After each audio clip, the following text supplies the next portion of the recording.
You're horny, aren't you? Why else would you fall for that clickbait? Oh, you like K-pop? Why? You don't even understand the language.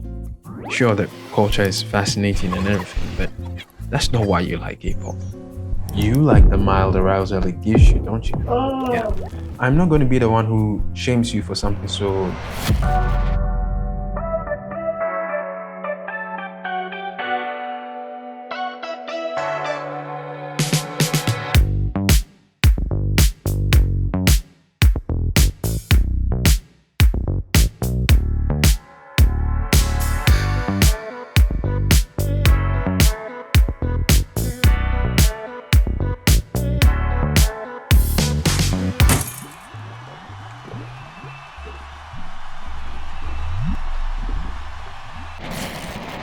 Once upon a time, K-pop stars didn't have to shove their sex appeal in your face.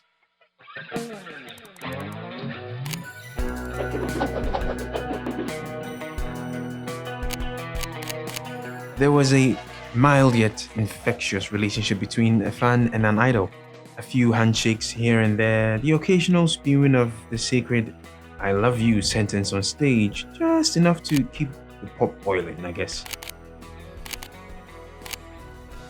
It started with the first-gen idols like H.O.T, Sex Skies, and Shinhwa. Although they didn't have the magic of live streaming in the late 90s, fan club culture, however, was enough. Fans wrote letters, attended in-person events, and waved color-coded balloons for their group. There was a reasonable disconnection. But the fans wanted more.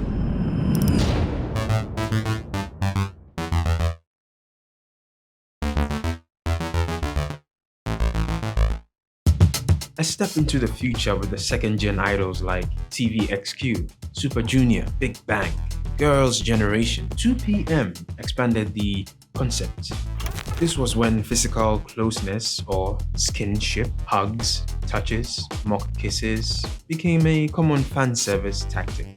Shipping between members, real or acted, became a huge fan-fueled phenomenon. So the agency sort of leaned into it. Dramatic, almost romantic drama-style stares on stage became a performance staple, but still, there was kind of a ring of separation. All this was limited to concerts and pre-recorded variety shows, of course. Well, that's the problem, isn't it? It just teased the manic nature in fans.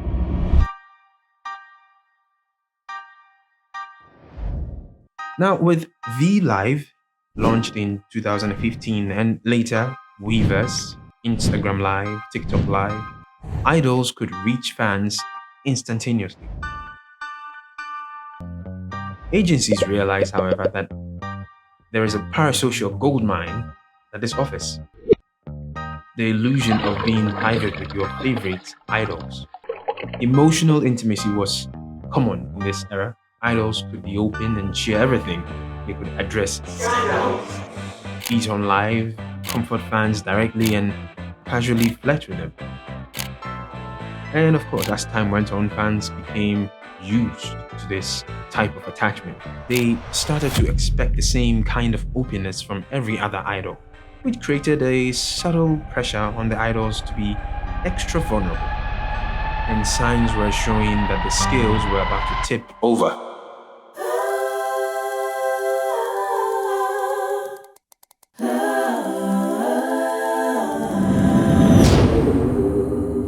So, fancam culture exploded. Started with the viral clips like Exit's Honey in 2014, proving that one perfectly filmed sexy or emotional moment could blow up globally.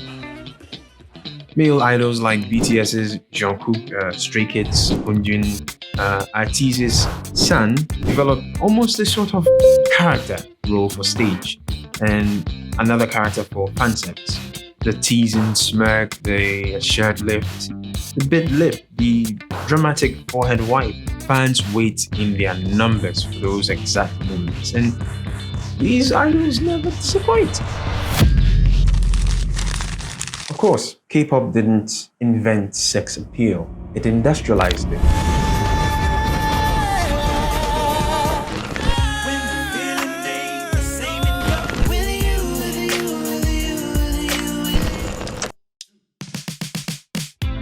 Look closer. The dyed hair, the skimpy fits, the moves meant to titillate. That's Cisco, that's Usher, that's Chris Brown. The eyeliner, the rhinestones, that's all just...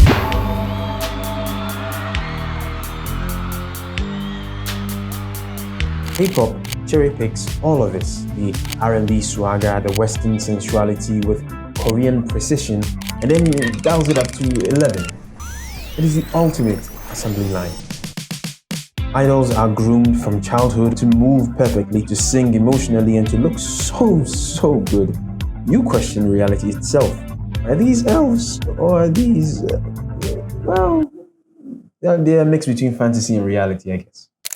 Soft boys with abs, sharp jawlines paired with tear-strict lyrics. They seduce every gaze, straight, queer, and everything in between. And if you don't think so, the closet is see-through. In the past, we would have left the sexualizing of idols and artists and popular people to the tabloids, right? But now these idols do it themselves, or their labels do. Either way, it's getting done. And the fans, well, the fans, they reward it with streams, with likes, with money, with gifts, with their desire.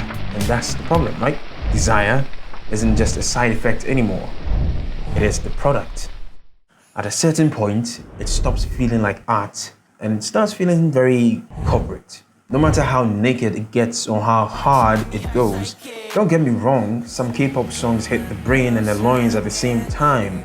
But at a certain point, the manic fans took over and hijacked the whole genre, influencing the agencies to fall to their whims. Why? Because it pays, it's profitable. Gets the people going.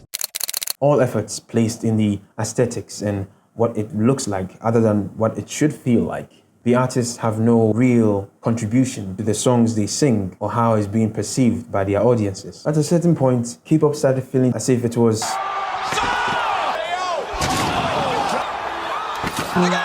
In the quest of making a genre so appealing and formidable, they had to sacrifice its essence. Did we ask for this? I don't know.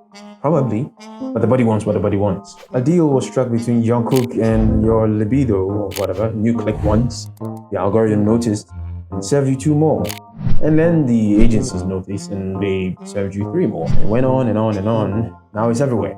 The perfect stare, the soft smile, the wet shirt, over and over and over and over. When thirst equals clicks and clicks equals money, thirst becomes the product. The camera lingers, the music gets shorter, the bodies get smoother if that's your thing, and suddenly the song barely matters.